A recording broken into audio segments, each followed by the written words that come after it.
Bueno.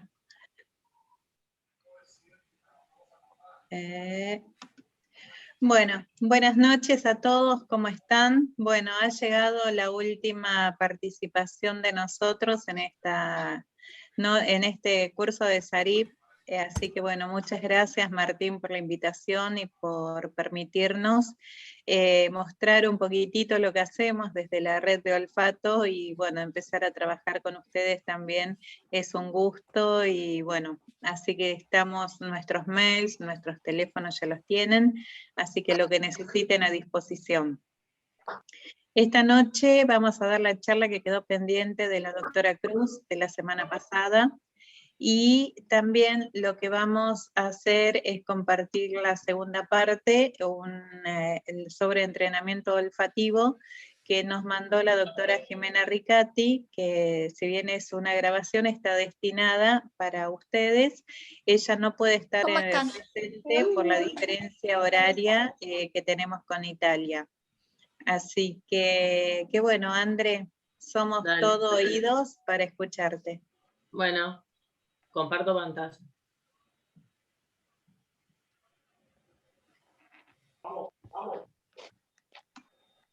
¿Se ve? Sí.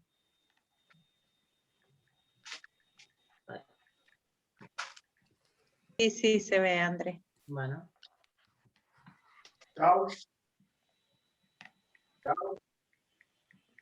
Ahí.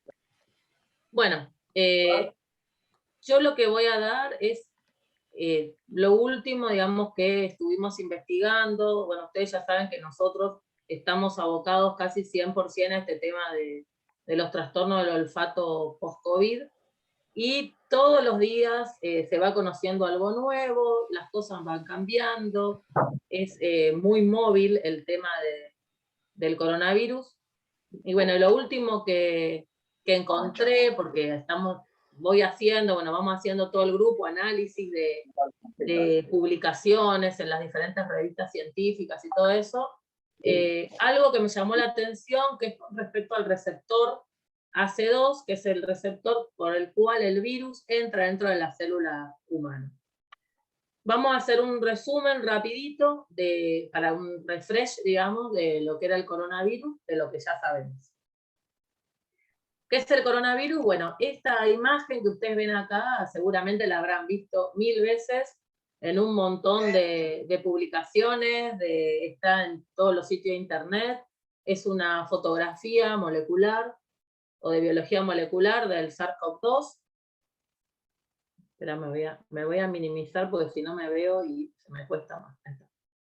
Del SARS-CoV-2, en donde se ve bien la estructura, digamos, tridimensional que tiene, donde podemos ver la envoltura, la membrana, las proteínas que son tan importantes para después poder evaluar la unión, digamos, que hace el virus al receptor, por lo que entra dentro de la célula. Sabemos que la familia es Coronaviridae, el tamaño que tiene ya lo sabemos. La partícula en sí, viral, tiene una nucleocápside, que está formado por el genoma viral, que es tipo ARN, y se encuentra unida por múltiples copias de una proteína, que es la proteína N, que así se la llama, que forma parte, o es la que forma la nucleocápside del virus. Y es la que hace que este virus adopte esa forma helicoidal, o en forma como de una estructura helicoidal, y la forma en sí de ovillo. Está rodeado por una envoltura que sabemos que es membrana lipídica, como todas las partículas, y tiene 3 tipos de proteínas diferentes, la S, la M y la E. Son importantes las 3, pero la más importante, o la que más nos abocamos, es a la proteína S, porque es la que forma las espículas. Esto que ven acá en rojo son las espículas del virus, y es esta proteína S la que coapta directamente o totalmente con el receptor, que es el receptor AC2. Espera. Ahora me quiero ver. Bueno, porque voy haciendo. Entonces, la proteína S es la que coapta totalmente con el receptor, que es el receptor AC2, que está en la membrana celular de la célula huésped. Esta proteína S nosotros le decimos, o se le dice que actúa como la llave de la cerradura, coapta totalmente y así hace que el virus penetre dentro de la célula. En sí, la proteína S, ahora vamos a ver las proteínas, estas 4 proteínas. Rápidamente, la proteína S es una glicoproteína, que hay una serinproteasa que acompaña al receptor AC2, que está en la célula huésped, que es la que la cliva o la divide o la separa, como quieran llamarlo, en 2 subunidades, una subunidad S1 y una subunidad S2. La subunidad S1 es la que tiene la cantidad de aminoácidos necesaria, que son 200 residuos de aminoácidos en esas posiciones, 318 hasta 510, que es la que va a coaptar directamente con el receptor AC2 en la célula huésped. Y por otro lado, la otra parte o la otra subunidad, que es la subunidad S2, es la que va a favorecer la fusión de la membrana del virus a la membrana de la célula huésped. Con respecto a la proteína N, dijimos que es la proteína que forma o conforma la nucleocápside, y es la que hace que ese genoma se dirija, ¿no es cierto?, a la replicación, la transcripción, y arme el empaquetado de la nucleocápside. Porque ahora vamos a ver cómo el virus entra dentro de la célula por endocitosis. Al fusionarse la membrana del virus con la membrana celular, se libera el genoma directamente dentro de la célula huésped, y después se tiene que volver a formar ese virus como virus maduro para volver a salir por exocitosis de la célula huésped y distribuirse en el organismo y multiplicarse en otras células. La proteína E, que es una proteína de envoltura, que vimos en el grafiquito anterior, en la foto anterior, es la que va a participar también en el ensamblado de estas partículas, y es muy importante lo que es la producción y la maduración de la partícula viral. Y la proteína M, que es la proteína estructural más abundante, es la que forma en sí toda la estructura del virus, es la responsable de darle la forma al virus, y también lo que va a favorecer después es toda esa acción citopática que se produce dentro de la célula. Este gráfico también es un gráfico vox populi, digamos, o sea que está en todos lados, pero bueno, me pareció el mejor para poder entender un poco cómo es esto, digamos, de cómo entra el virus y cómo sale. Fíjense acá, el coronavirus entra, como dijimos, la proteína S, que es la proteína que va a favorecer la unión con el receptor. Acuérdense que por la serinproteasa, que es esta que ven acá, se va a dividir o subdividir en S1 y S2. La S1 es la que coapta como la llave de la cerradura, y la S2 es la que va a favorecer la fusión de la membrana del virus con la membrana celular. Ahí entra entonces el virus por endocitosis dentro de la célula, se produce la liberación del ARN del virus, se producen todos los mecanismos después para que se vuelva a formar la partícula madura, traducción, replicación del ARN, transcripción, la traducción de las proteínas estructurales, que tienen que estar sí o sí, la S, la M y la E, en la membrana del retículo endoplásmico rugoso, después va al aparato de Golgi, se combina todo con la nucleocápside y se termina de formar de nuevo este virión maduro que por exocitosis va a salir de la célula y va a ir a contaminar o va a ir a replicarse en otras células del organismo. Así se produce entonces la reproducción del virus y la replicación. Sabemos, o por lo menos de todo lo que sabemos, o el tema que nos compete a nosotros los otorrinolaringólogos, es cómo entra el virus a través de la nariz. Porque lo que se vio de todas las investigaciones que se fueron haciendo desde que inició la pandemia hasta ahora, y con respecto al síntoma clave, que fue la anosmia o trastorno del olfato por coronavirus, sabemos entonces que las células de la nariz son un punto de entrada clave del virus COVID-19 a nuestro organismo.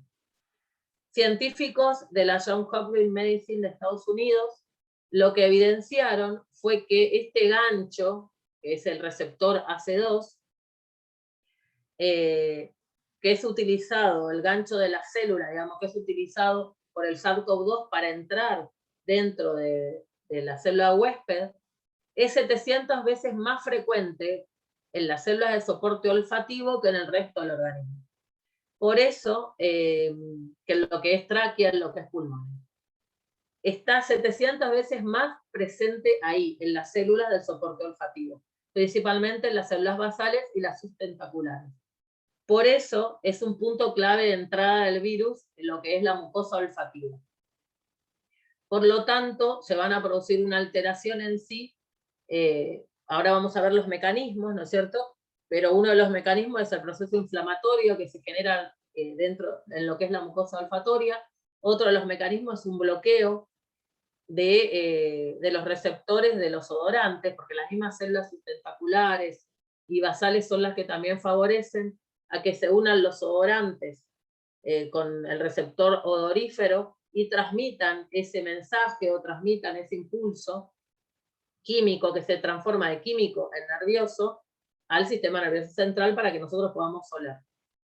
Los receptores se llaman receptor AC2, entonces el AC2 y esa proteína, esa serinproteasa, que es una enzima que va a clivar a la espícula, o sea, a la proteína S del virus, se expresan a donde están especialmente en las células de la cavidad nasal.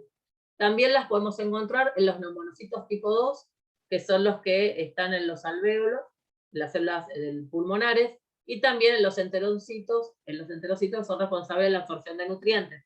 Por eso, si ustedes se fijan, los principales síntomas son los trastornos del olfato, el trastorno respiratorio, el distrés respiratorio, la insuficiencia respiratoria, la neumonía y diarrea y síndrome de mala absorción intestinal. La molécula más importante o que está implicada en toda esta activación que se produce después del sistema inmunológico cuando la partícula viral ingresa dentro del organismo es el interferón. Y me va a generar una cascada inmunológica, que es todo este proceso inflamatorio y a todos los síntomas, digamos, que ya conocemos también. Lo nuevo, ahora viene lo nuevo, hay una investigación que están haciendo, un trabajo que ya está publicado acá en una revista de genética, que descubre una nueva isoforma de esta receptor AC2, una isoforma más corta, y ahora viene lo importante, digamos. Hasta el momento lo que se pensaba, lo que se veía era que este gen que codifica, ¿no es cierto?, la proteína AC2, del receptor AC2, tiene esta proteína 805 aminoácidos, o sea, es un AC2 largo de 805 aminoácidos. Ahora, ¿qué se descubrió? Se descubrió en muestras de epitelio nasal de pacientes con COVID que perdieron el olfato, que ese receptor AC2 es más corto, o sea, hay una secuencia de menos cantidad de aminoácidos de este receptor AC2. O sea, una versión más corta de la proteína. ¿Esto qué significaría para nosotros? Significaría, dijimos que la espícula, o sea, la proteína S, la S1, que es la que tiene que unirse al receptor, tiene una cantidad aproximada de 200 aminoácidos. Para unirse a todo ese receptor, ¿no es cierto? De 805, o sea, en el sitio de unión. Este receptor AC2 más corto impide entonces, o disminuye el sitio de unión, impide que esa región de unión del SARS-CoV-2 se una al receptor. Entonces, se produce, al unirse en menos cantidad de virus, digamos, hay menor cantidad de virus, no sé si se entiende, de unión al receptor, por lo tanto, esto lo que trae a colación es que siempre lo que nosotros estuvimos investigando era por qué, o por lo menos lo que se veía, era que los pacientes que tenían trastorno del olfato, o que tenían anosmia, o que empezaban con este síntoma, y era el que se continuaba en el tiempo, tenían mejor pronóstico en la evolución de la enfermedad. En comparación con pacientes que no tuvieron directamente anosmia como síntoma cardinal o principal con la infección COVID. Hay un trabajo que también estamos haciendo ahora, que es pacientes, por ejemplo, que debutaron con neumonía y que no tuvieron trastorno del olfato, la evolución de esos pacientes. Entonces, bueno, está directamente relacionado este receptor corto que se descubrió ahora en febrero del 2021, está hecho este trabajo, y que esto entonces podría ser protector, obviamente, en lo que es la enfermedad de SARS-CoV-2. Se descubrió que esta nueva isoforma corta es predominante a la larga en el epitelio de las vías respiratorias. O sea que carece este receptor corto de sitios de unión con la proteína S. Cuestionamiento, está en investigación, es lo nuevo que se publicó en revistas científicas. Hay 2 o 3 publicaciones similares. Seguirá en investigación a ver si es realmente esto potable o no. ¿En qué nos puede ayudar, digamos, ¿no es cierto? Entonces se descubre esto, una nueva transcripción corta del AC2 que se expresa en el epitelio de las vías respiratorias. Está el artículo, para si después lo quieren buscar, después se los pasamos, si lo quieren leer, porque tiene muchísimas páginas, realmente un artículo bastante extenso, la publicación. Entonces este AC corto no puede unirse a esta proteína, a la proteína S. Y bueno, lo que se vio, cómo se analizó esto, se hizo cepillados nasales de epitelio, del epitelio nasal, cepillado, y se cultivó. Y lo que se ve es que la expresión AC2 corta es significativamente mayor en el epitelio nasal que la AC2 larga. Se consideraron hasta ahora varias vías que estuvieron viendo en todos estos encuentros que tuvimos. Estuvimos viendo cómo era la anatomía del epitelio olfatorio, cómo era la vía olfatoria, qué pasa en las enfermedades neurodegenerativas, todo eso estuvimos viendo. Entonces ya conocemos en sí cómo el odorante se une a la neurona olfatoria, a los receptores, y cómo se produce la transmisión del estímulo químico, cómo se transmite el impulso nervioso para llegar, ¿no es cierto?, a la central cerebral y poder nosotros captar y decir si olemos o si sentimos un odorante. El COVID lo que hace entonces, por un lado, bloquea, al unirse al receptor, produce un bloqueo. Estas moléculas odorantes entonces no pueden unirse y no puedan transmitir la información a la célula mitral en el epitelio olfatorio. Esta sería una de las vías. Otra de las vías es lo que en sí se produce el proceso inflamatorio de congestión nasal, con formación obviamente del moco, aumenta ese moco a nivel del epitelio nasal, lo que me produce un proceso inflamatorio, o sea, una alteración del olfato conductivo, que también lo vimos, las vías, que podía ser conductiva o no, o perceptivo o neuronal sería, en este caso conductiva, lo que va a generar una alteración en ese neuroepitelio olfatorio y una anosmia posviral. Otra de las vías principales es la pérdida que se produce de las neuronas receptoras olfativas por daño o muerte, porque obviamente va a producir un efecto citopático, un efecto de daño y de muerte neuronal. También la infiltración cerebral, sabemos que el COVID también afecta las neuronas a nivel central, entonces también produciría a nivel del centro olfatorio una alteración cerebral. Y el daño en sí de la célula de soporte del epitelio olfatorio, que ya también conocemos, que afecta esa transmisión de la información del olor. Acá vemos la imagen que ya la conocen también, de lo que, para refrescar un poco, de lo que es el epitelio olfatorio, con las neuronas olfatorias, las células mitrales, en el bulbo olfatorio, las células sustentaculares, las células de sustén. Y tenemos 2 tipos de expresiones del receptor AC2 y de la serinproteasa que lo acompaña.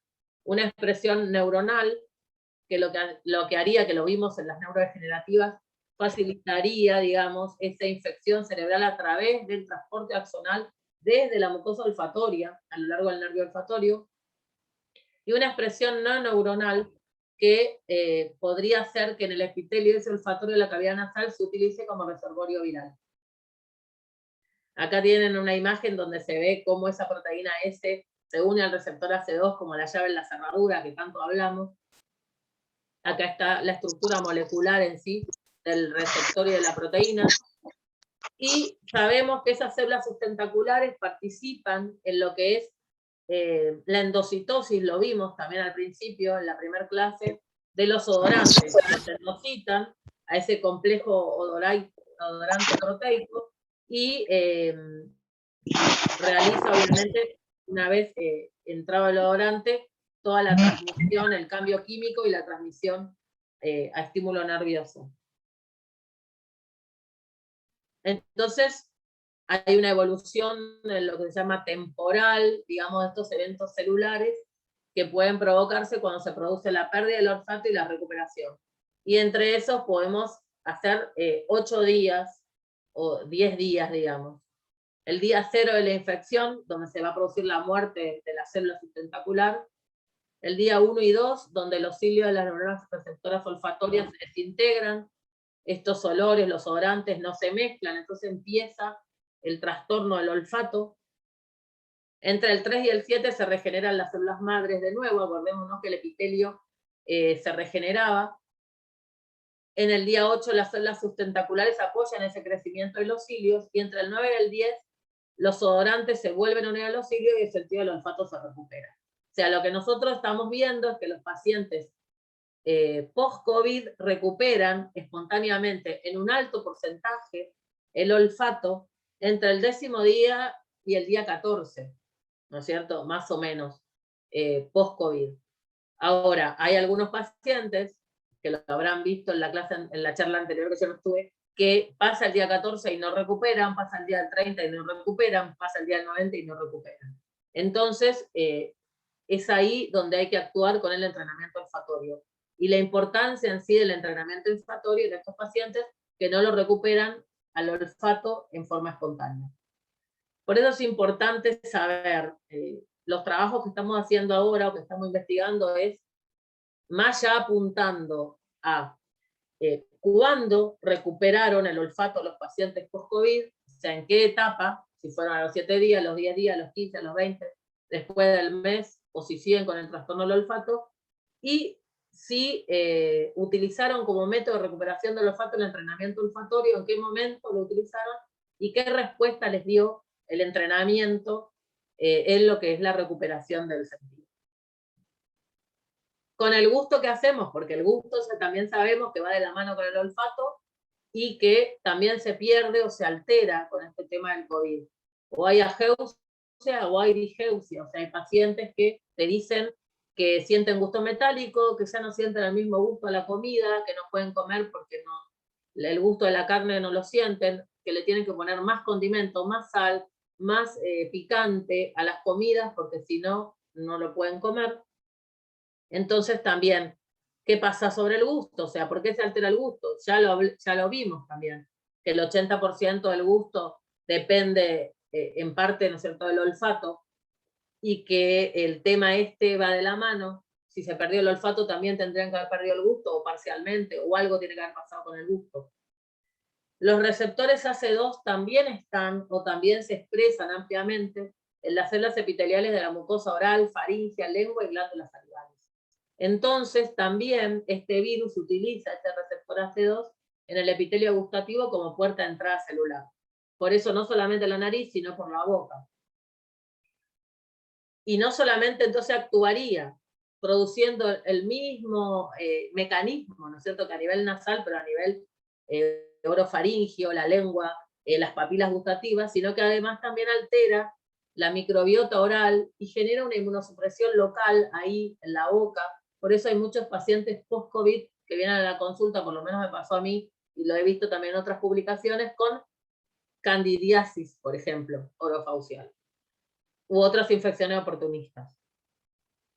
Y lo que sí se vio, por ejemplo, es que durante el brote del síndrome respiratorio del MERS en el Medio Oriente del 2012, se evidenció que ese coronavirus tenía afinidad por los receptores del ácido ciánico, lo cual está en investigación hoy, a ver si también esto pasa con el SARS-CoV-2.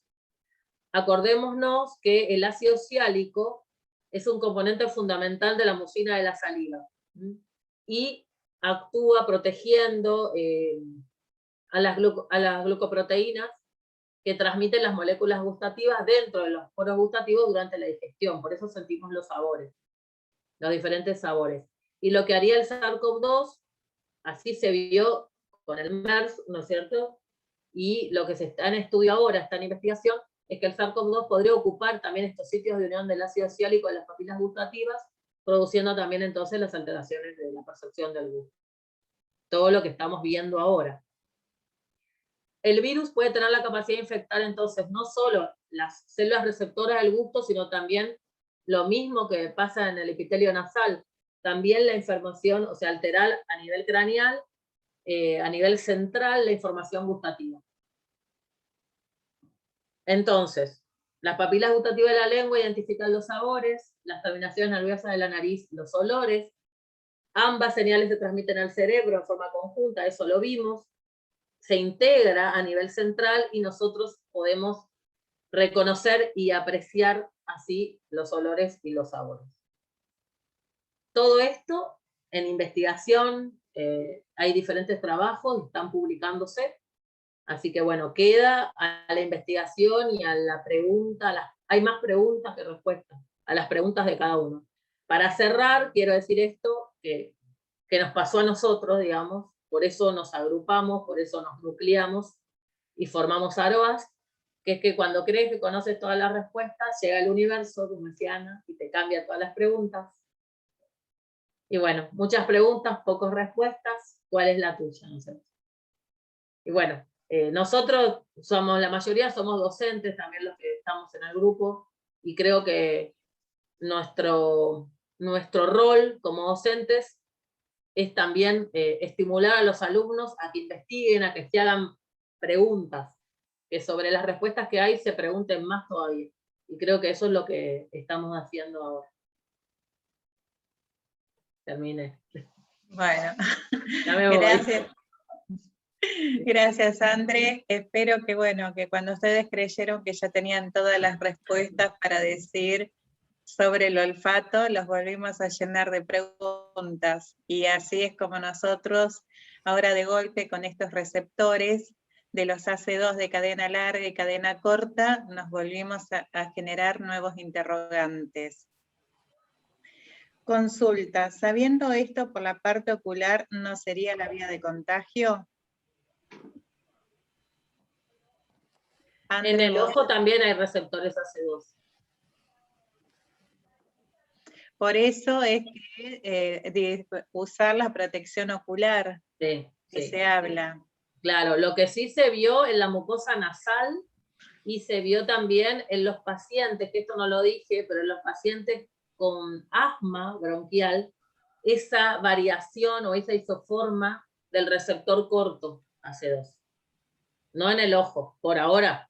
Ya por ahí más adelante lo investigan y sale. Pero ahora lo que encontraron fue en la mucosa nasal y en los receptores y en los pacientes con asma. No en sí pacientes con enfisema y con bronquitis crónica. Sí los asmáticos, o sea que sería más protector.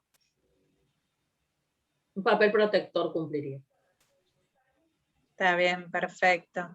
¿Alguna pregunta más? No sé si se pueden activar los micrófonos.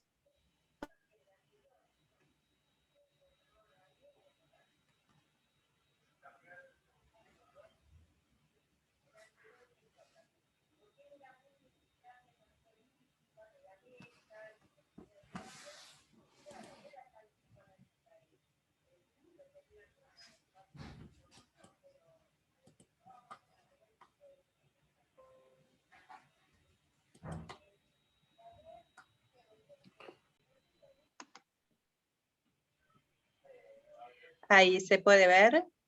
Sí, sí, perfecto.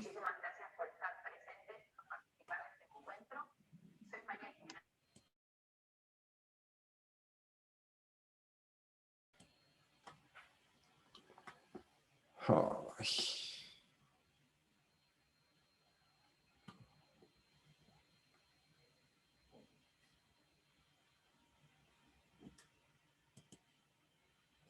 Hola.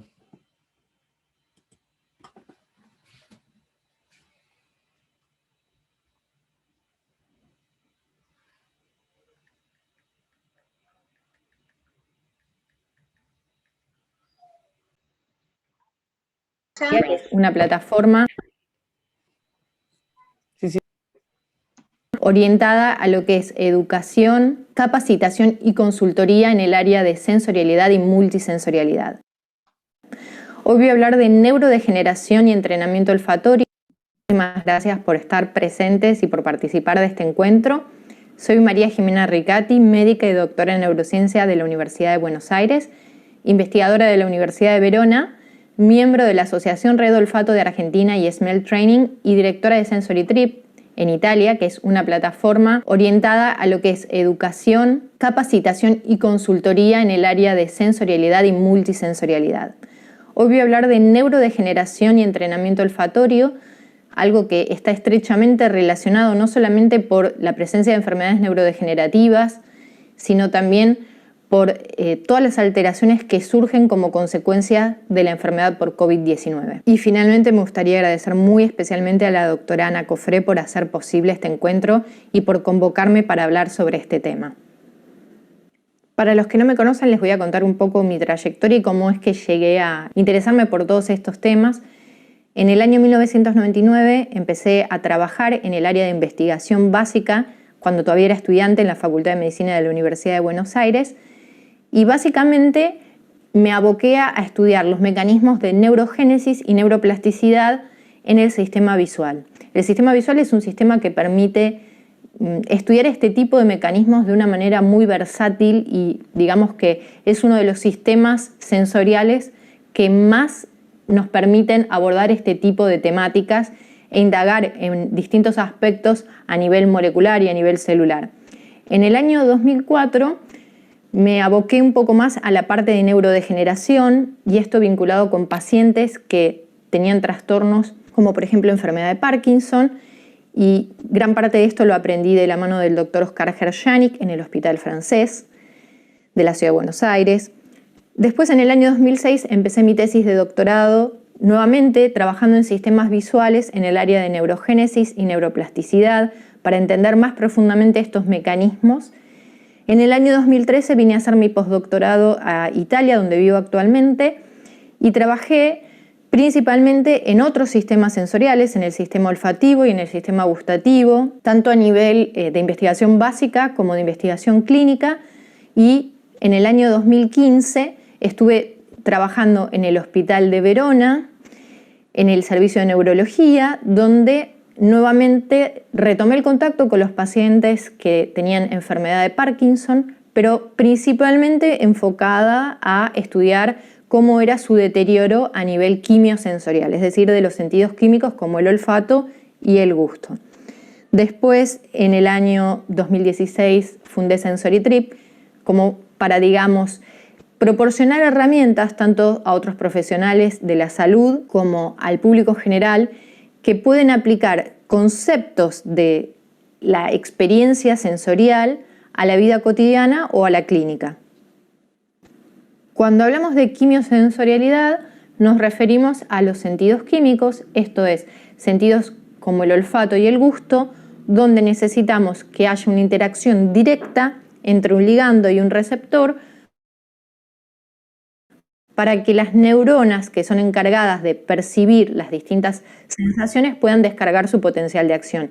Y esto es muy distinto a lo que pasa, por ejemplo, en el sistema visual, donde el estímulo de los fotorreceptores está mediado por distintas longitudes de onda. Entonces, los sentidos químicos necesitan de moléculas químicas que interaccionen para poder generar una respuesta. En el año 2004 empecé a trabajar con pacientes que padecían enfermedad de Parkinson junto al doctor Oscar Gerjanik en el ex Hospital Francés.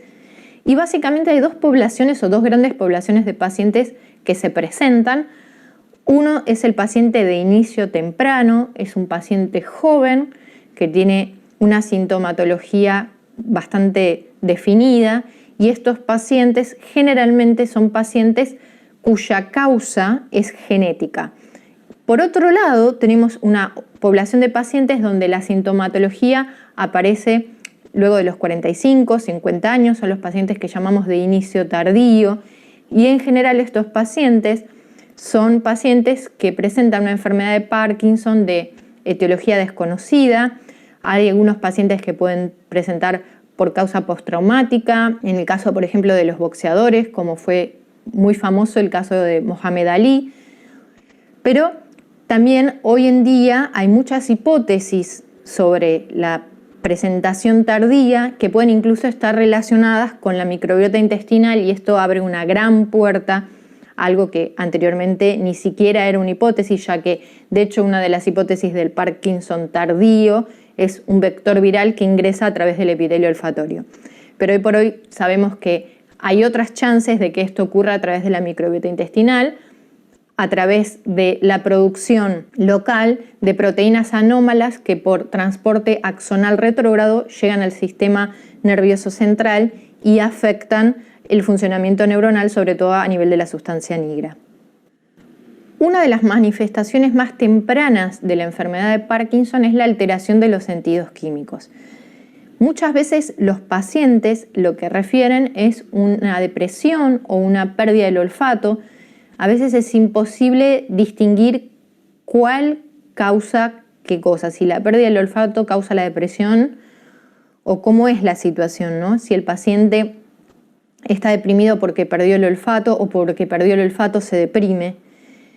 Pero muchas veces el paciente refiere la pérdida del olfato antes que los síntomas motores. Y de hecho, un indicio muy interesante que hay que tener en cuenta es cuando un paciente refiere una pérdida del olfato gradual, no pensar solamente en una etiología infecciosa, sino pensar que detrás de eso también puede haber una enfermedad neurodegenerativa, no solo la enfermedad de Parkinson, sino también otras enfermedades como el Alzheimer o la enfermedad de Huntington que pueden estar relacionadas a una pérdida del olfato precoz, más allá de la edad. Entonces, hay una relación muy importante entre la pérdida del olfato y la enfermedad de Parkinson que, además de su importancia clínica, afecta la calidad de vida del paciente y sobre todo eso lo vemos impactado en su alimentación.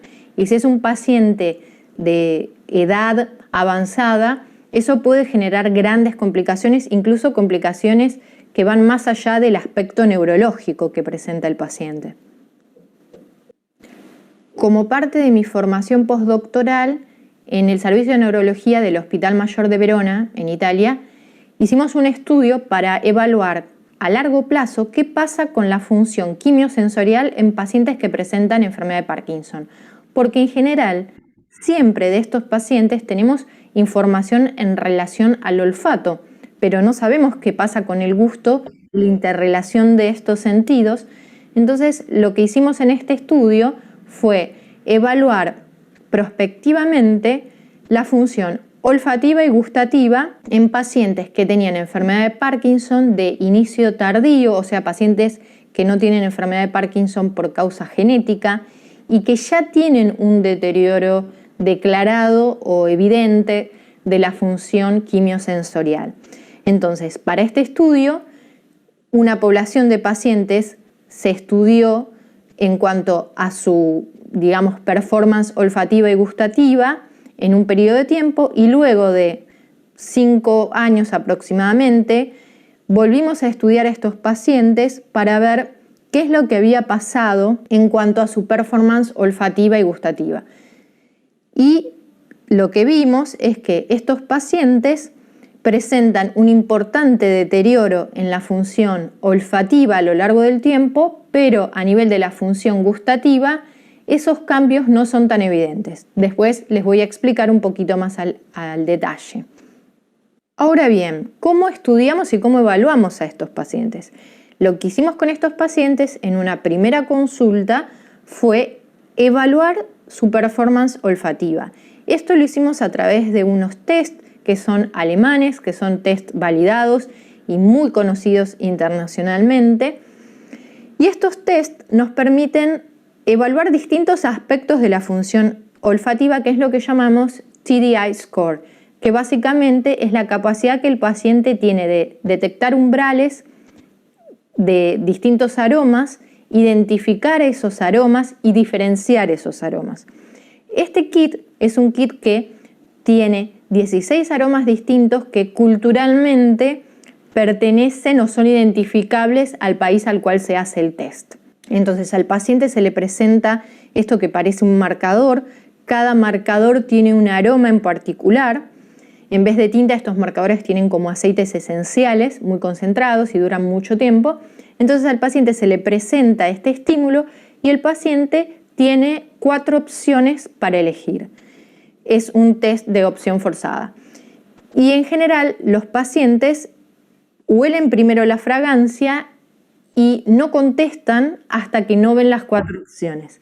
Una vez que ven las 4 opciones, piensen y después dicen la opción correcta. Entonces esa opción correcta queda registrada. A cada marcador que ellos identifican correctamente se le da un puntaje y después se suma el puntaje, y en función de ese puntaje total el paciente tiene un score en cuanto a su performance olfativa.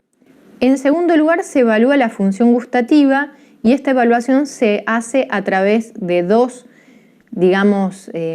kits que son de la misma empresa alemana, siempre los mismos test validados. Uno es un test que utiliza soluciones supraumbrales, son 4 soluciones que permiten evaluar los 4 gustos básicos: el ácido, el amargo, el salado y el dulce. Y al paciente se le pide que abra la boca, que saque la lengua y se rocía una solución de cada uno de estos gustos básicos, y el paciente tiene que decir qué gusto es. Después el paciente se enjuaga la boca y pasamos a una siguiente etapa en la cual el test del gusto es un test que nos permite evaluar más detalladamente su capacidad de detectar cada uno de los gustos básicos. Entonces, al paciente se le presentan estas tiras.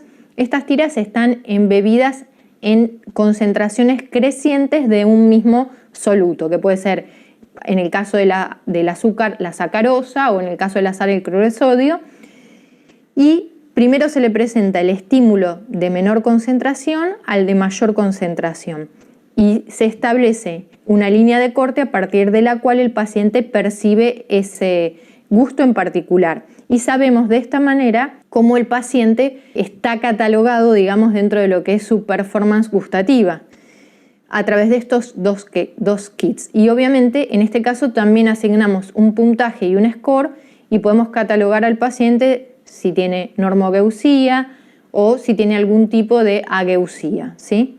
Algo muy curioso que he notado a través de esta experiencia es que en general la percepción del gusto dulce es la que más se preserva a lo largo del tiempo. Y algo muy importante a tener en cuenta es que estos pacientes son todos pacientes que a nivel cognitivo están bien, ¿no? Hay una función cognitiva conservada. El paciente llega a la consulta, a lo sumo tiene problemas de ambulación, motores, o viene acompañado con alguien que lo ayuda a movilizarse, pero a nivel cognitivo la función está completamente conservada. Por eso podemos llevar adelante este tipo de test, porque obviamente si el paciente tiene un deterioro cognitivo importante, este tipo de evaluaciones ya no se pueden hacer. Y ese es un dato adicional que, bueno, hay que tenerlo en cuenta también por los resultados que nosotros obtuvimos de este tipo de metodologías. Este trabajo que publicamos en el 2016 fue el primer estudio prospectivo que nos permitió evaluar tanto la performance olfativa como gustativa en pacientes con enfermedad de Parkinson. Hasta el momento que publicamos este trabajo en la Universidad de Verona, no había registro de la función gustativa, sí de la función olfativa, y esto permitió tener una idea de cómo es el deterioro de ambos sistemas sensoriales. Lo que pudimos concluir es que no hay cambios significativos en la performance gustativa de los pacientes que presentan enfermedad de Parkinson sin deterioro cognitivo. Lo que no sabemos es si hay un avance en el deterioro cognitivo, si ese deterioro puede estar acompañado también de un deterioro de la performance gustativa, porque obviamente el paciente no sería evaluable, porque el test, como ustedes ya vieron, implica que el paciente esté involucrado y esté conectado con ese momento, ¿no? Entonces no lo podríamos saber en un paciente con deterioro cognitivo, pero es una hipótesis que manejamos, aunque puede ser que la función gustativa permanezca conservada a lo largo de toda la enfermedad. Por otro lado, sí hay un deterioro en lo que es la función olfativa a lo largo del tiempo, y esto tiene muchas implicancias a nivel de la calidad de vida del paciente, ¿sí? Los pacientes, por ejemplo, cuando nosotros les hacemos el test olfativo y uno de los aromas que ellos tenían que oler era pescado, con 4 opciones forzadas, una podía ser rosas, otra pescado, otra pan y otra mentol, y muchas veces decían pan, y realmente no detectaban un olor desagradable como era este olor a pescado que tenía uno de los aromas del test. Entonces, piensen eso llevado a la cotidianeidad. Si hubiese un alimento en mal estado no lo podrían detectar, o si hubiera algún principio de incendio quizá tampoco podrían detectarlo, una comida que se quema. Es muy importante abordar este tipo de problemas porque realmente afectan al paciente, y muchos pacientes, sobre todo acá los pacientes italianos que les gusta mucho comer y disfrutar de la comida, realmente pierden esa conexión con el alimento y muchas veces eso los lleva a pérdida de peso, astenia y otras situaciones que pueden generar comorbilidades. ¿Qué es lo que hacíamos con este tipo de pacientes que son pacientes que tienen una buena situación a nivel cognitiva, que son pacientes que no están con síntomas de demencia y que tienen afectada su alimentación, su, digamos, vida cotidiana a través de esta pérdida del olfato? Bueno, estos pacientes entran dentro de un programa de entrenamiento olfatorio. Hay algunos kits que ya existen que se le puede proporcionar al paciente. A veces los pacientes arman sus propios kits, pero básicamente este entrenamiento se basa en oler varias veces al día, generalmente son 1 o 2 veces al día, 4 sustancias en particular. Estas sustancias son sustancias que son reconocibles dentro nuevamente de lo que es la cultura de esa sociedad en la cual el individuo vive, ¿no? Y a veces estos test pueden variar de país a país. Estos 4 aromas se huelen durante 10 a 20 segundos cada uno durante 5 minutos. Entonces empieza con un aroma, se sigue con el siguiente y se vuelve a empezar 10 a 20 segundos cada uno hasta que se cumple una sesión de 5 minutos. También hay veces donde al paciente se le puede pedir que utilice ciertas cosas que tiene en su casa, que pueden ser ingredientes con los que está familiarizado, y haga este tipo de entrenamiento, pero sin saber qué es lo que va a oler. Es como hacerlo a ciegas, justamente para activar un poco más la memoria olfativa. O sea, hay 2 opciones. En general, a través de este kit, que es un kit comercial, o a través de estas versiones modificadas y ajustadas para el paciente, porque hay pacientes que por ahí no pueden acceder al kit o por alguna otra razón, entonces hacen otro tipo de entrenamiento modificado. En general los pacientes aceptan muy bien el entrenamiento, hay muy buen apego, porque saben que gracias al entrenamiento pueden empezar a comer con más disfrute, con más placer. Y realmente lo que notamos, o al menos lo que fue mi experiencia, es que los pacientes quieren hacer el test, lo hacen y saben que a través de eso van a volver a disfrutar de la comida, y es como el momento en el cual ellos hacen algo para poder estar mejor y lo valoran. Eso es algo que a mí me llamó mucho la atención, porque a veces uno piensa que el paciente, como no ve resultados inmediatos, no lo hace, pero hay pacientes que están en entrenamiento olfatorio por años, inclusive porque saben que dependen de eso para poder estar bien. Y creo que también hay algo muy interesante, y es el hecho de utilizar esta misma metodología para lo que sería la pérdida del olfato por el mismo envejecimiento. Es decir, los resultados que hay a través del entrenamiento olfatorio en cuanto a la performance olfativa son notables, son significativos. Los trabajos de Thomas Hummel en Alemania y muchas otras investigaciones que surgieron a partir de esa investigación, que han mostrado que el entrenamiento olfatorio es un método que realmente proporciona al paciente resultados evidenciables y tangibles. La importancia que se le ha dado a los sentidos químicos a lo largo de la historia de la medicina, y sobre todo, digamos, en el siglo pasado, es realmente muy poca. Mi experiencia en el área de investigación, siempre cuento un poco la historia, que yo trabajando en Argentina y queriendo abordar este tema desde la ciencia básica, desde la investigación clínica también. No hay financiación, o la financiación que hay es muy escasa.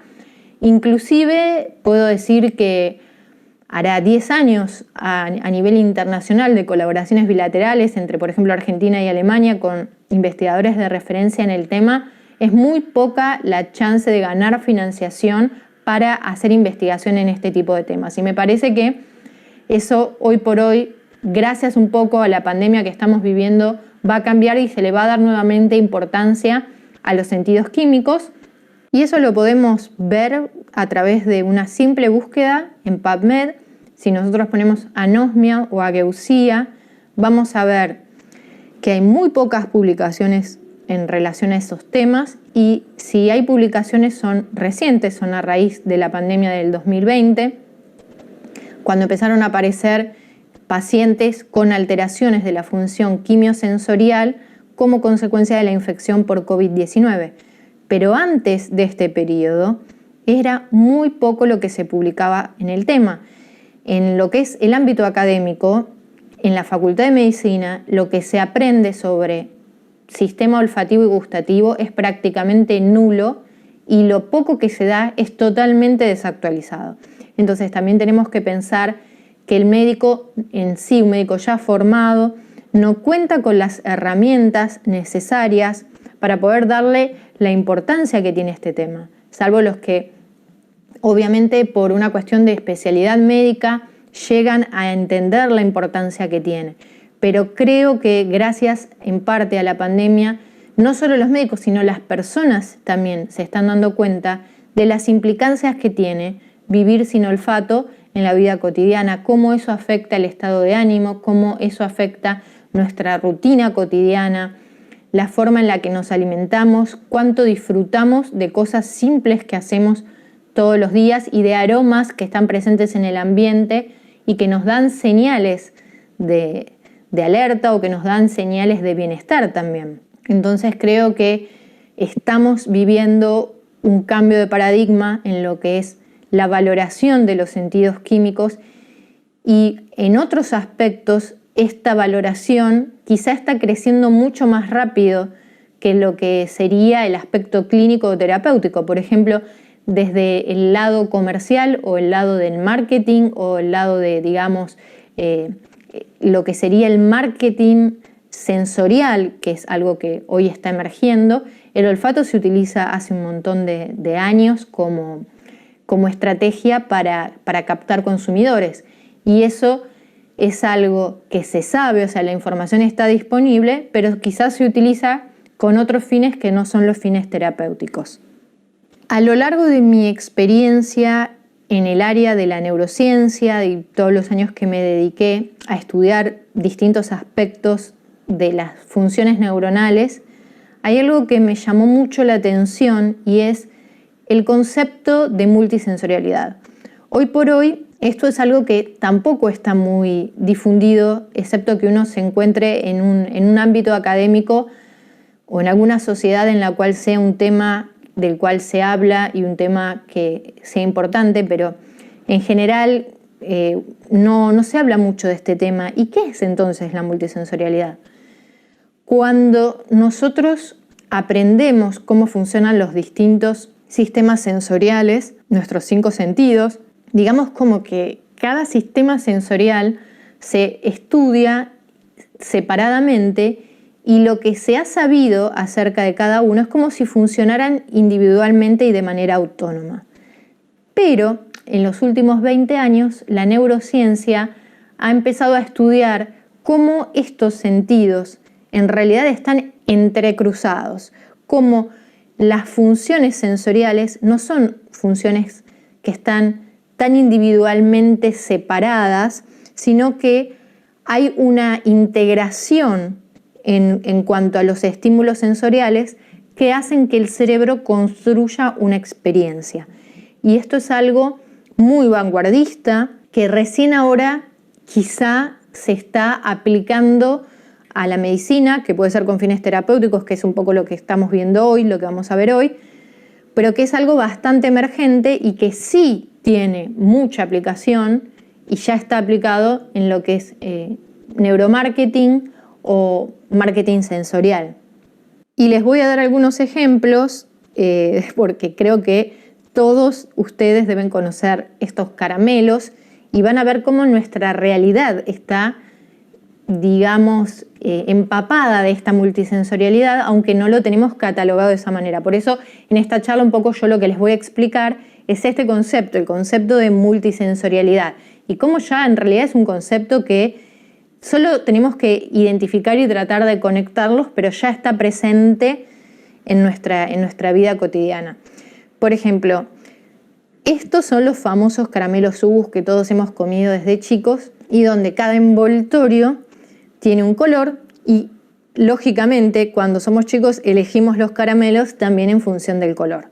En nuestra cultura, hay varias historias, ¿no? Pero en nuestra cultura argentina, quizá en otros países que no conozcan estos caramelos sea distinto, pero le asignamos un color a cada sabor. Entonces sabemos que el color naranja es el caramelo de naranja, el color amarillo es el caramelo de limón, el color verde claro es el caramelo de manzana y el color azul es el ananá. Siempre el azul hay muchas historias porque Sus eligió el azul para hacer el caramelo de ananá. Algunos dicen que como no había otro color para asignarle al ananá porque ya estaban utilizados en los otros caramelos, le asignaron el color azul.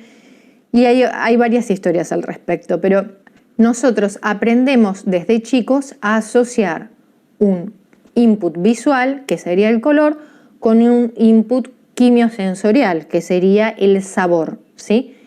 Lo que nosotros llamamos sabor es una sumatoria de un input olfativo y un input gustativo. El sabor es un 80% aroma y un 20% gusto. Entonces, asociamos distintas modalidades sensoriales para que el cerebro construya la experiencia. O sea, para que el cerebro crea que un caramelo o identifique que un caramelo es de limón, tiene que tener el envoltorio amarillo, tiene que tener aroma a limón y tiene que tener un gusto dulce ácido, ¿sí? Y eso es algo que nosotros vemos en un montón de otros ejemplos. Desde que somos chicos y a medida que vamos creciendo, nuestro cerebro va armando como una biblioteca de asociaciones. Una asociación puede ser textura también con sonido o puede ser, como en este caso, un color con un sabor. Y eso es algo que fortalece la experiencia sensorial y que construye la experiencia sensorial. Lo que antes uno pensaba, a lo que explicaba anteriormente, ¿no? Que todo era modalidades sensoriales separadas, hoy hablamos de multisensorialidad o crossmodalismo porque en realidad no están tan separadas. El cerebro construye la experiencia en base a un mix de inputs sensoriales que en algún punto, que puede ser a través de memorias que nosotros generamos, se producen estas conexiones o estas asociaciones sensoriales entre distintos inputs de distintas procedencias. No pasa solo cuando somos chicos, no es un engaño para los más chiquitos, sino que esto es algo que también va a seguir ocurriendo para cualquier tipo de consumidor, que lo vamos a seguir viendo en nuestra vida adulta, pero que ya lo tenemos tan incorporado que no lo analizamos como una estrategia de marketing. Y en este caso está aplicado justamente al neuromarketing. Yo les estoy mostrando una cerveza de Italia, que es la Birra Moretti, y esta cerveza tiene una línea en la cual hay cervezas de distintas regiones de Italia, cada una que, digamos, presenta un descriptor aromático característico. Por ejemplo, hay una birra de Friuli, que es una zona del norte de Italia, donde hay mucha producción de manzanas. Entonces, esta cerveza, que es la cerveza regional de Friuli, saborizada con manzana, ¿qué etiqueta tiene? El verde manzana. Y así ustedes lo pueden ver con versión frutos rojos, versión cerveza de trigo y otras variantes. El consumidor asocia un input visual con un perfil sensorial, olfativo, gustativo. Y esas asociaciones hacen que la experiencia sea más inmersiva, ¿sí? Porque construye el cerebro una experiencia completa. Y empieza otra vez a ponerse en marcha todo este mecanismo que yo les decía, donde los inputs sensoriales están entrecruzados. Ahora bien, ¿qué sería entonces la multisensorialidad? ¿Cómo el cerebro construye esa experiencia entonces? Bueno, por ejemplo, acá tengo una imagen de un muffin, cupcake, como lo quieran llamar, donde eso tiene un aspecto en particular. Ese aspecto en particular está dado por una forma, por un color, es decir, estímulos visuales, inputs visuales, puede ser una gama cromática. Por ejemplo, el limón sería el amarillo, la forma determinada, en cambio la lima tiene la misma forma pero es verde. Son todos inputs visuales. Después, en este caso, también puede haber un input auditivo, que sea el ruido que genera cuando nosotros comemos este alimento. Por otro lado, tenemos a nivel gustativo el sabor que tiene este alimento y que nosotros identificamos como propio, el aroma que hace que también disfrutemos y que reconozcamos este alimento, y por otro lado el contacto que tenemos desde tocarlo con las manos, puede ser también prepararlo, o la experiencia en boca de las distintas consistencias o la consistencia. Todo eso genera una experiencia completa que muchas veces no la analizamos individualmente, pero que hay muchos inputs de distinto tipo que generan que esta experiencia sea una experiencia multisensorial. Si uno se pone a analizar de cada cosa que nosotros hacemos, podemos, desenmarañar cada uno de los estímulos de cada una de las modalidades sensoriales que participan en esta experiencia. Ahora bien, ¿cómo podemos utilizar esto en el entrenamiento olfatorio? ¿Cómo podríamos ayudar a nuestros pacientes que tienen un déficit en la función olfativa o gustativa para recrear una experiencia o para, ayudar a que el cerebro pueda recrear esa experiencia a pesar del déficit?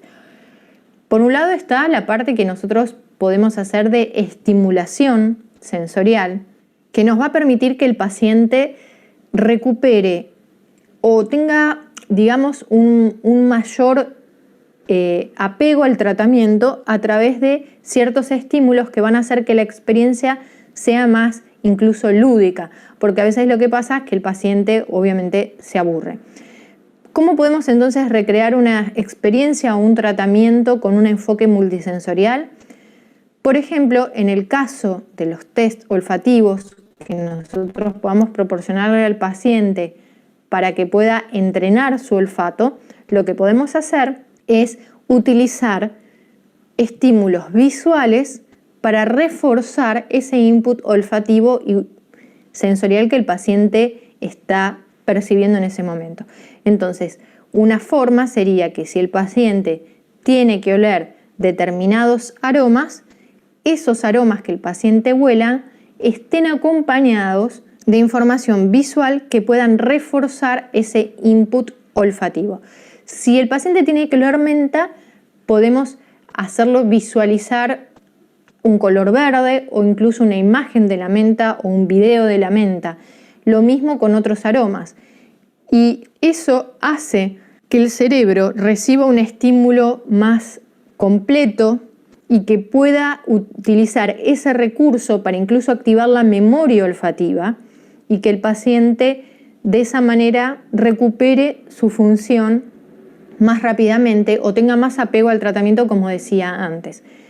Todas estas estrategias, tengan en cuenta que yo les estoy hablando del input visual, pero uno también podría hacerle al paciente tocar una menta o tener una planta de menta, por ejemplo, y tocar a medida que huele o que trata de oler. Y eso haría que el paciente reciba más estímulos congruentes con el input que él está recibiendo a nivel olfativo. Refuerzan esa idea, activan distintos grupos neuronales y hacen que el paciente pueda construir una experiencia. De hecho, muchos entrenamientos que se hacen, por ejemplo, con sommeliers o con perfumistas, con maestros perfumistas, es presentarle a la persona un estímulo y reforzar ese estímulo, que puede ser oler un vino, con la imagen de la nota aromática que ellos tienen que encontrar. Y esa imagen ayuda a que el cerebro pueda identificar más fácilmente ese input olfatorio. O sea, funciona, se utiliza y es algo que es una herramienta adicional que tenemos que tener en cuenta. Lo que pasa es que desarrollar este tipo de herramientas quizá no sea lo más fácil porque hay que tener un conocimiento en el tema, pero justamente por lo cual nosotros estamos transmitiéndoles a ustedes esta información para que ustedes también puedan aprender a que hay nuevas herramientas que se puedan aplicar, que estas herramientas provienen del área de la neurociencia y que son herramientas validadas de conocimientos emergentes que ya se están aplicando a nivel de la industria, a nivel del marketing, pero que también son herramientas que nosotros podemos aplicar en lo que es la práctica médica y la terapéutica, ¿sí? Así que espero que esta información les haya servido, que les haya sido de utilidad, y si tienen preguntas o consultas, dado que esta charla está grabada por la diferencia horaria con Argentina, les dejo acá mi mail, no duden en consultarme y les agradezco muchísimo por escucharme.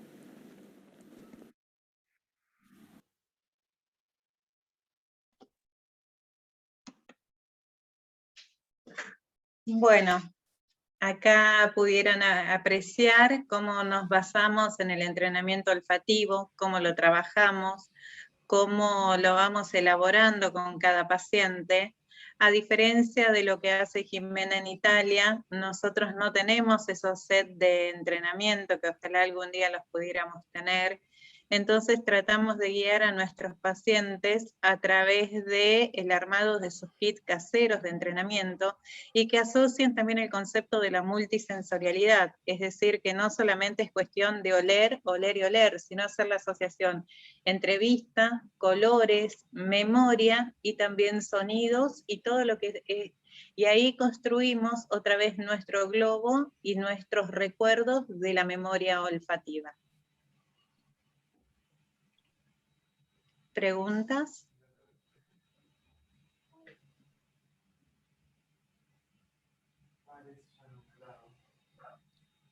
Nos dejaste a todos boquiabiertos.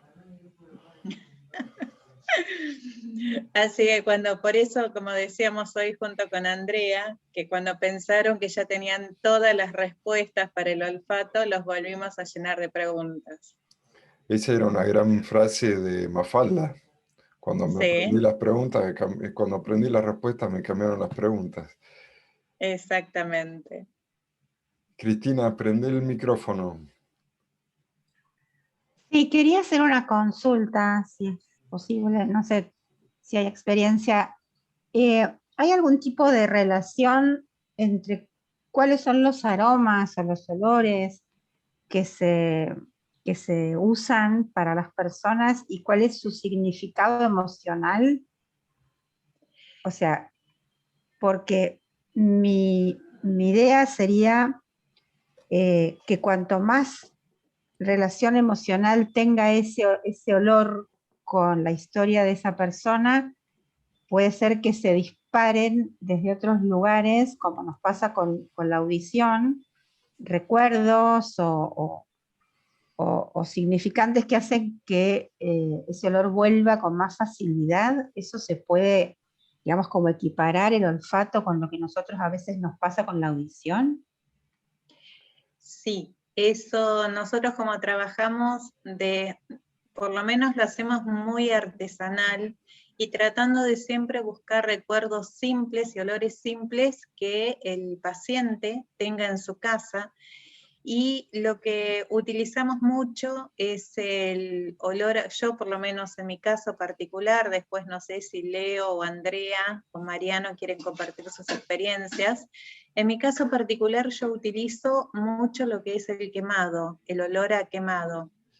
Y utilizo fósforos donde le pido al paciente que encienda el fosforito, lo apague e inhale el humo, mire la caja, la analice, ¿sí?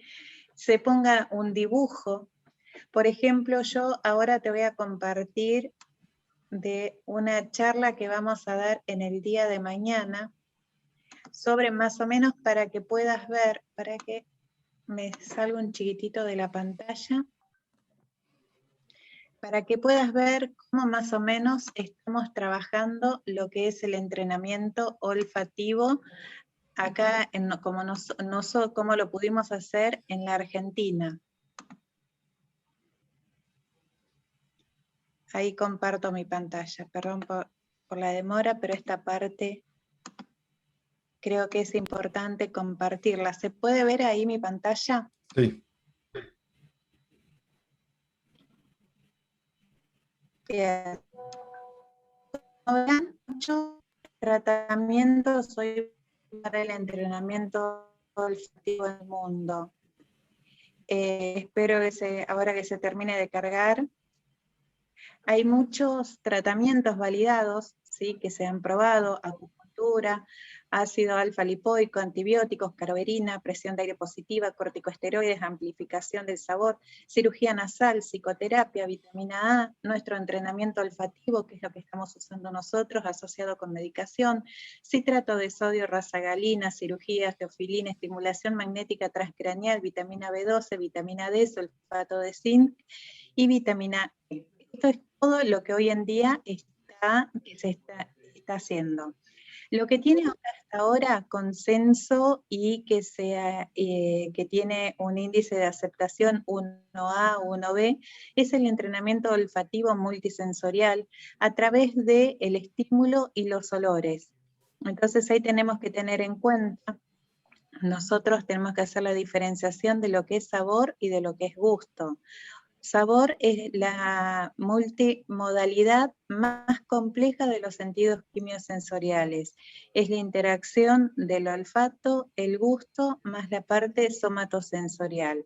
Cuando viene el paciente a consultorio, tenemos que hacerle la diferenciación de gusto. Esto lo hacemos por preguntas predictivas positivas, donde si el paciente nos dice que se experimenta la dulzura del azúcar, lo salado de las papas fritas, por ejemplo, la acidez del pomelo o la quinina, la amargura del agua tónica, ese paciente no va a tener alteraciones en el gusto.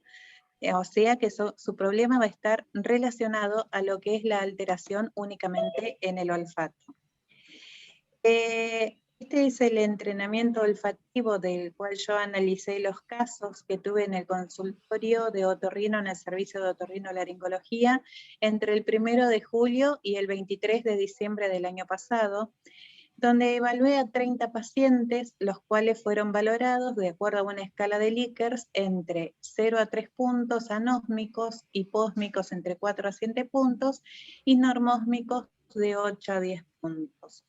Se incluyeron en ese estudio 30 pacientes, de los cuales solamente 13 pude analizar, ya que para el tiempo que yo tomé habían mantenido el entrenamiento de hasta 8 semanas.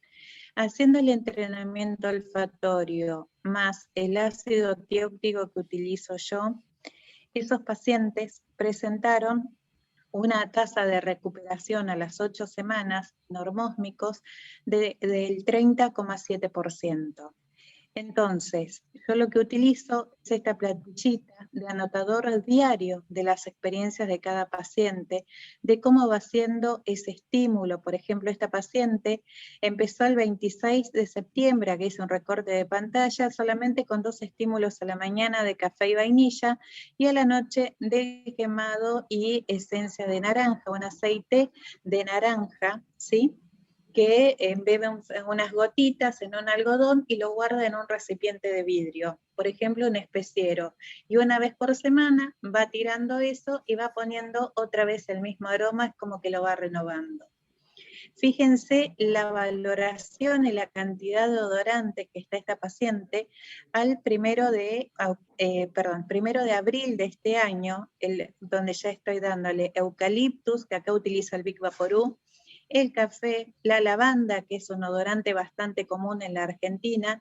Ella vive acá en la provincia de Buenos Aires y tiene un jardín de rosas divino, así que está utilizando esencias de rosas. A la noche vuelve a repetir el Big Vaporub, el café, y cambiamos a la noche por la vainilla y el jabón en polvo. Acá ya no está más el quemado, porque el quemado ella ya lo sueña directamente, ya es increíble la percepción que empezó a tomar con el quemado, que inclusive ya lo identifica en el café, en los tipos de granos. Vieron que el café es un grano que está tostado, entonces ella te puede identificar y ya te percibe y te puede hacer una cata de café divinamente. Lo que usamos son estos videitos para ayudarles a ese input visual también al paciente del que hablaba Jiménez. Estos son videos a la criolla de Argentina y los hemos hecho para que ayuden a ese paciente a estimular la parte visual del entrenamiento olfativo. Este es con el café y este es con la lavanda.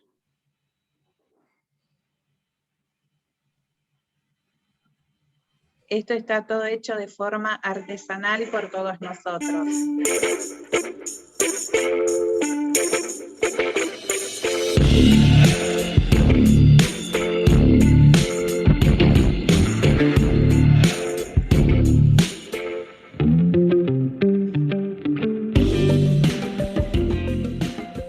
Bueno, esto es más o menos algo de los que le quería compartir y creo que esto puede, Cristina, ayudar un poquitito a la pregunta que me estabas haciendo.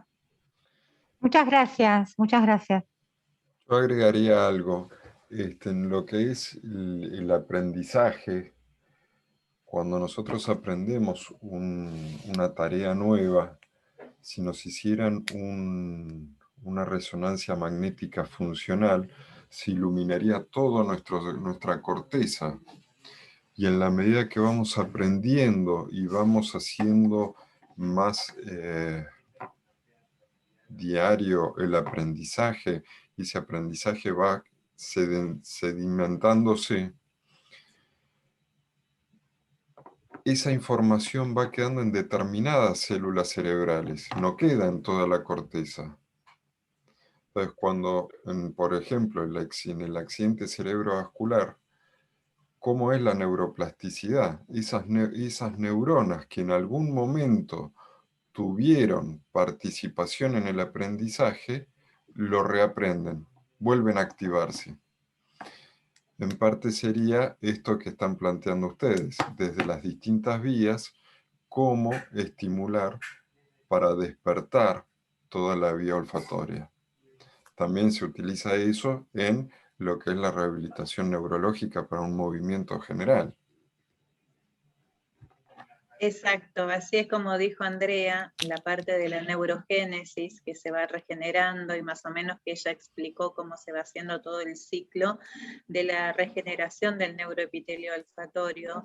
¿Hay algún mecanismo por el cual esas células nuevas que nacieron después del daño que recibieron de la injuria tan abrupta que les ocasionó la infección por COVID, por algún motivo hay que empezarlas a entrenar de cero? Es decir, como dijo Martín muy bien, es empezarles a hacer que esos receptores olfativos empiecen a funcionar nuevamente y puedan identificar los olores.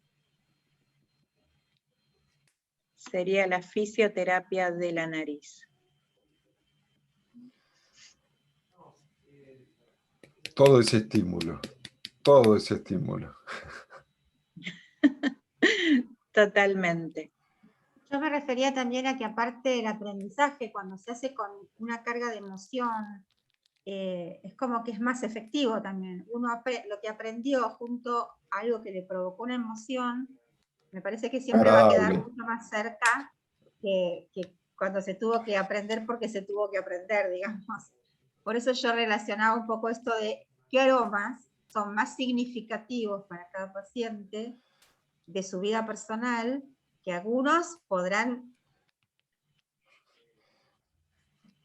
Sí. recrearse y otros creo que no, pero bueno, es un trabajo muy artesanal con cada paciente, ¿no? Me digo. Exactamente, es muy artesanal. Interesante. Es muy artesanal con cada paciente, es muy dirigido hacia cada paciente, y aparte la vivencia que tienen por ahí con determinados olores, a muchos los angustia muchísimo el tema de no poder recibir ese olor. Entonces también hay muchos que necesitan el apoyo del gabinete de psicopatología, psicólogos, psiquiatras, inclusive a algunos les genera una depresión muy grande que terminan medicados por este tema de la pérdida de olfato de una manera tan abrupta. Muchas gracias, muy interesante. Yo, gracias al COVID, estoy acá, porque nunca puedo estar porque estoy trabajando. Pero bueno, el COVID esta vez me sirvió para poder estar con ustedes alguna vez en las charlas. Muchas gracias. No, Cristina gracias a vos. es la jefa de fonoaudiología del Hospital Pirovano, y además tiene un programa de radio los lunes en una radio barrial. Así que sería muy interesante que un día las puedas invitar a alguna de ellas, a la doctora Cofre o alguien, a dar un pequeño Sí, por supuesto, reportaje, cuando porque quieran. es muy Cuando interesante. quieran. Sí, haceme después, mantenerme digamos, la conexión, mandame el número y yo me comunico con Ana, ¿cómo no? Sí, buenísimo. Si no, siempre lo sacamos a Martín para que no sea exclusivo. Así no se aburren de tanto. Bueno, yo les Así quiero agradecer mucho todo este mes, toda la difusión de esto que están haciendo ustedes. Como venimos hablando hace rato, son cosas que surgen de la necesidad. Cuando uno no tiene la necesidad, ¿para qué voy a hacer una rehabilitación olfatoria? ¿Para qué me voy a dedicar a esto si es el 1 por millón de pacientes que tienen un problema olfatorio? Bueno, antes en mi campo, lo vestibular eran todas las cervicales, y hasta que se logró entender que existía el oído. Y así con cada una de las profesiones, de las especialidades de los que estamos acá presentes, podemos dar unos cuantos ejemplos. Así que les quiero agradecer mucho, mucho este mes, estas charlas, y seguiremos en contacto. Muchísimas gracias, Martín. Próximas charlas que vamos a dar, probablemente el miércoles que viene, nos dé un pantallazo un médico cardiólogo argentino que vive en Canadá, de cómo están viviendo la pandemia ahí en Canadá, que no se difiere mucho de lo que nosotros vivimos acá. Según me comentaban, los chicos tuvieron solo 3 semanas de clase desde marzo del año pasado a la actualidad.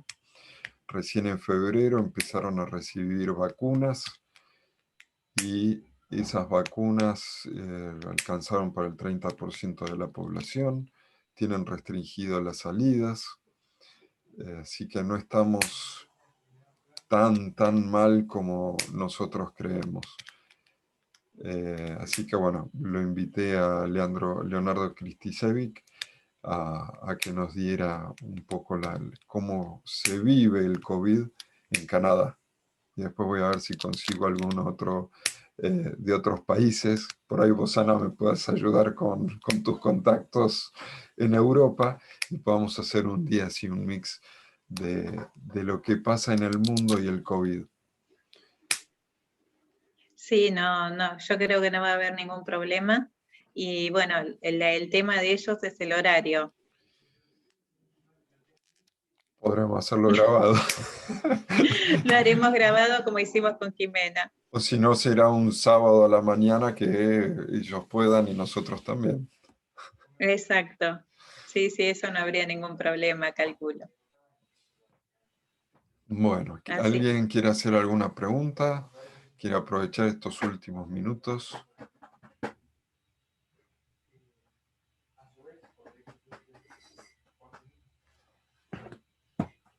ojalá pudiésemos tener inversiones para investigación como se tiene en otros lugares del mundo, ¿no? Ojalá. Algún día calculo que las vamos a tener.